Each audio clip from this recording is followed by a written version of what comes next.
जय हिंद दोस्तों। आपके अपने परिवार द शिवा एकेडमी में मैं आप सभी का स्वागत करता हूं।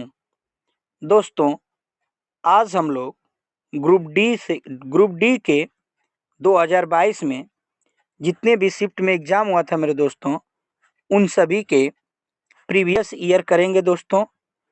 जो प्रश्न जीके और जीएस से संबंधित होगा, जो 99 सेट हुआ था मेरे दोस्तों, उन सभी प्रश्नों को हम लोग करेंगे, जिसमें आज हमारा पहली क्लास है इसकी।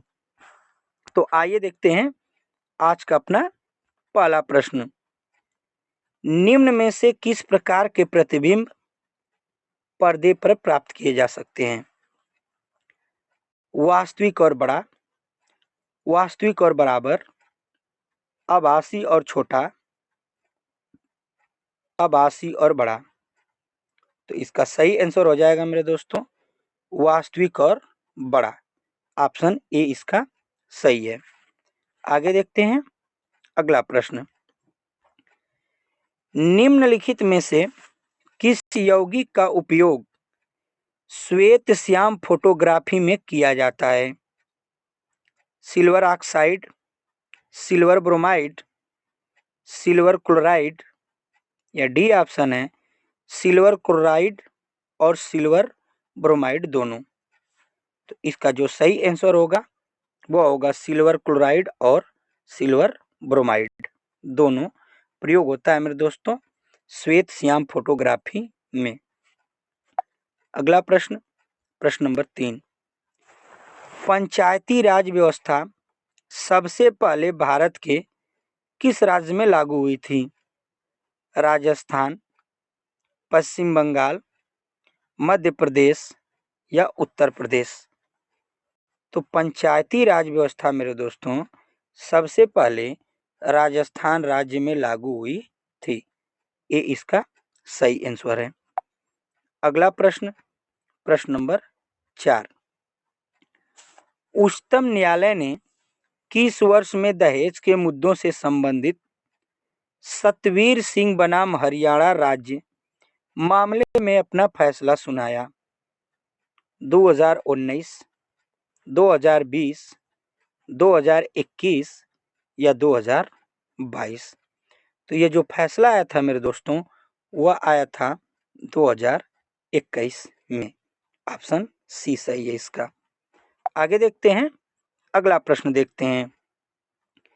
निम्नलिखित में से एक कौन सा जीव समूह पर्यावरण को स्वच्छ रखने में सहायक होता है? शैवाल और लाइकेन, प्रोटोजोआ और लाइकेन, शैवाल और प्रोटोजोआ, जीवाणु और कवक? तो पर्यावरण को स्वच्छ रखने में जो सहायक होता है मेरे दोस्तों वह होता है जीवाणु और कवक। ऑप्शन डी इसका सही आंसर होगा। अगला प्रश्न, प्रश्न नंबर 6। कशेरुकियों की यकृत कोशिकाओं में एसईआर द्वारा कौन सा महत्वपूर्ण कार्य किया जाता है?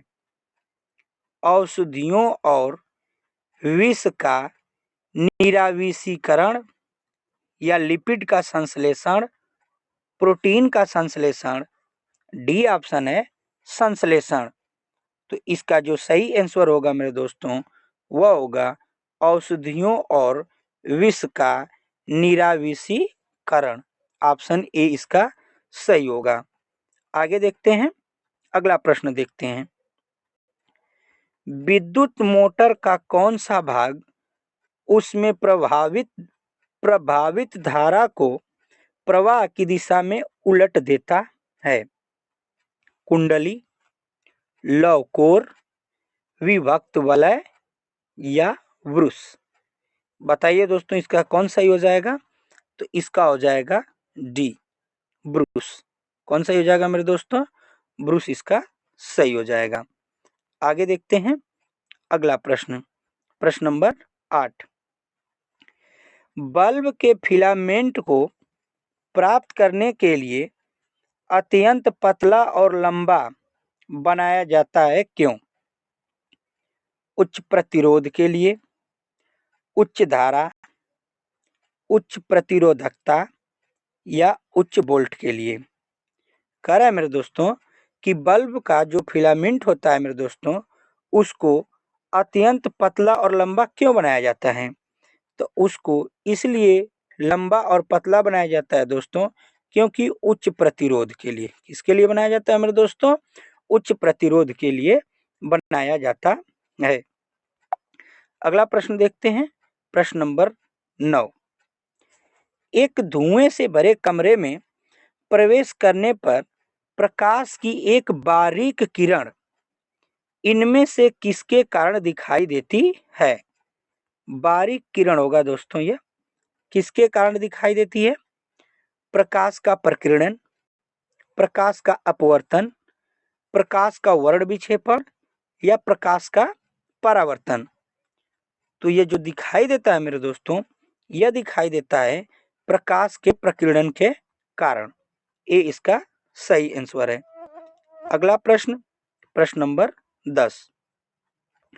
वह प्रक्रिया जिसके द्वारा जल रिसकर भूमि में प्रवेश करता है क्या कहलाता है? वाष्पोत्सर्जन, भस्मीकरण, परासरण, अंतःस्यंदन। तो यह कहलाता है मेरे दोस्तों अंतःस्यंदन कहलाता है। डी इसका सही जवाब है। आइए देखते हैं अगला प्रश्न। दो क्रमागत समजाति श्रेणी के सदस्यों के बीच आणविक द्रव्यमान में कितना अंतर होता है? बताइए मेरे दोस्तों कि जो दो क्रमागत समजाति श्रेणी के सदस्य होते हैं उनके बीच आणविक द्रव्यमानों में कितना अंतर होता है? तो यह जो अंतर होता है मेरे दोस्तों वह 14 का होता है। बी इसका सही आंसर है। आगे देखते हैं अगला प्रश्न। प्रथम पंचवर्षीय योजना के शुभ आरंभ के समय योजना आयोग के अध्यक्ष कौन थे? सरदार वल्लभ भाई पटेल, जवाहरलाल नेहरू, राजेंद्र प्रसाद, हरिंदर कुमार मुखर्जी। इसका जो सही आंसर होगा दोस्तों वह होगा बी, पंडित जवाहरलाल नेहरू थे। प्रथम पंचवर्षीय योजना के शुभ आरंभ के समय योजना आयोग के जो अध्यक्ष थे वह थे पंडित जवाहरलाल नेहरू। आगे देखते हैं अगला प्रश्न। 1930 में नमक उत्पादन पर ब्रिटिश एकाधिकार के खिलाफ इनमें से कौन सा अहिंसक विरोध किया गया? चंपारण आंदोलन, खिलाफत आंदोलन, सविनय अवज्ञा आंदोलन या दांडी यात्रा। तो नमक कर का जो विरोध किया गया था मेरे दोस्तों वह किया गया था दांडी यात्रा में। डी इसका सही आंसर हो जाएगा। आगे देखते हैं अगला प्रश्न, प्रश्न नंबर 14। जैन धर्म में जैन शब्द संस्कृत शब्द जिन से लिया गया है जिसका अर्थ क्या है? जिसने सभी मानवीय भावावेशों पर विजय प्राप्त कर ली हो। तो उसका अर्थ क्या हो जाएगा मेरे दोस्तों? विजेता, फूर्ति, अमर, खरापन। तो उसका जो सही आंसर होगा दोस्तों यह होगा विजेता। क्या हो जाएगा? विजेता इसका सही आंसर होगा। आगे देखते हैं अगला प्रश्न। चलो लुको उत्सव किस राज्य में मनाया जाता है? करें दोस्तों कि चलो लुको उत्सव किस राज्य में मनाया जाता है? उत्तर प्रदेश, आंध्र प्रदेश, मध्य प्रदेश या अरुणाचल प्रदेश। तो यह जो उत्सव होता है मेरे दोस्तों वह मनाया जाता है अरुणाचल प्रदेश में। कहाँ मनाया जाता है? अरुणाचल प्रदेश में मनाया जाता है। अगला प्रश्न, प्रश्न नंबर 16। न्यूलैंड के अंश तक नियम में पहला तत्व क्या? पहला दोस्तों नहीं होगा, पहला तत्व क्या है और अंतिम ज्ञात तत्व क्या है?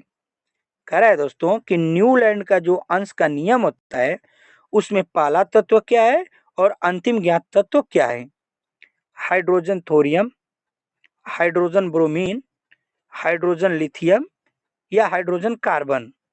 तो जो पहला और अंतिम तत्व है मेरे दोस्तों वह है हाइड्रोजन और थोरियम होता है दोस्तों।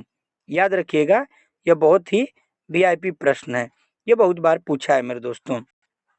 आगे देखते हैं अगला प्रश्न, प्रश्न नंबर 17।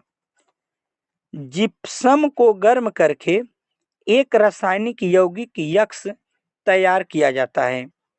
यह एक सफेद चूर्ण है और इसका उपयोग अग्निरोधी पदार्थ के रूप में होता है। यौगिक यक्स क्या है? बेकिंग सोडा, धावन सोडा है, प्लास्टर ऑफ पेरिस है, प्लास्टर ऑफ पेरिस है या सोडियम हाइड्रा ऑक्साइड है मेरे दोस्तों। तो वह जो यक्स यौगिक है मेरे दोस्तों वह है plaster of Paris. Option number C बिल्कुल इसका सही होगा, प्लास्टर ऑफ पेरिस। आगे देखते हैं अगला प्रश्न, पेरियार नदी इनमें से किस भारतीय राज्य में बहती है? ओडिशा, केरल, पंजाब, त्रिपुरा। तो जो पेरियार नदी होती है मेरे दोस्तों वह भारत के ओडिशा राज्य में बहती है। कहाँ बहती है मेरे दोस्तों? ओडिशा राज्य में बहती है। अगला प्रश्न, प्रश्न नंबर 19। निम्नलिखित में से कौन सा संबंध ओम के नियम के सही गणितीय रूप का निरूपण करता है? बताना है दोस्तों कि ओम का नियम कौन है।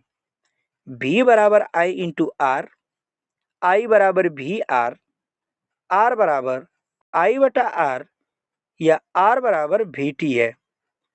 तो जो ओम का नियम होता है मेरे दोस्तों वह होता है V बराबर I इंटू आर।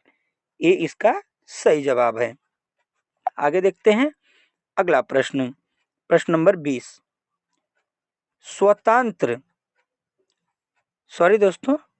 श्वसन तंत्र का कौन सा भाग वायु मार्ग को नष्ट होने से रोकता है? श्वास नली, उपास्थि के छल्ले, रीढ़ की हड्डी या पसलियां।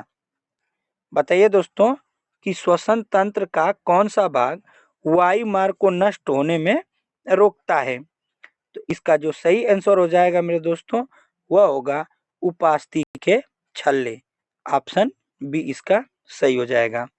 आगे देखते हैं अगला प्रश्न, उष्णकटिबंधीय सदाबहार वन भारत के इनमें से किस राज्य में पाए जाते हैं?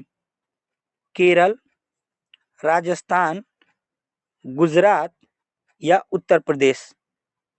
तो उष्णकटिबंधीय सदाबहार वन होते हैं मेरे दोस्तों जो भारत के केरल राज्य में पाए जाते हैं। ये इसका सही आंसर होगा। आइए दोस्तों चलते हैं हम आज के अपने लास्ट प्रश्न पर, और आज का हमारा यह लास्ट प्रश्न होगा दोस्तों। बता दें दोस्तों कि किसी भी एग्जाम के लिए उसका प्रीवियस ईयर बहुत ज़रूरी होता है। तो हम ग्रुप डी से संबंधित जितने भी 2022 में पेपर हुआ है दोस्तों उन सभी पेपरों का मैं जीके और जीएस के जितने भी क्वेश्चन होते हैं दोस्तों उन सभी को आपके सामने लेकर आऊँगा और सभी प्रश्नों को करा दूंगा। प्रश्न क्या है दोस्तों, किरण और परावर्तित किरण के बीच बनने वाला कोण कितने अंश के बराबर होता है? तो इसका जो सही आंसर होगा मेरे दोस्तों वह होगा 0 अंश। किरण और परावर्तित किरण के बीच 0 अंश का कोण बनता है मेरे दोस्तों, याद रखिएगा। और यह सेशन कैसा लगा मेरे दोस्तों आप हमें ज़रूर कमेंट करके बताइएगा, और आपने 22 में से कितना सही किया ये भी ज़रूर आप कमेंट करेंगे। मिलते हैं अगली वीडियो में, तब तक के लिए धन्यवाद। जय हिंद।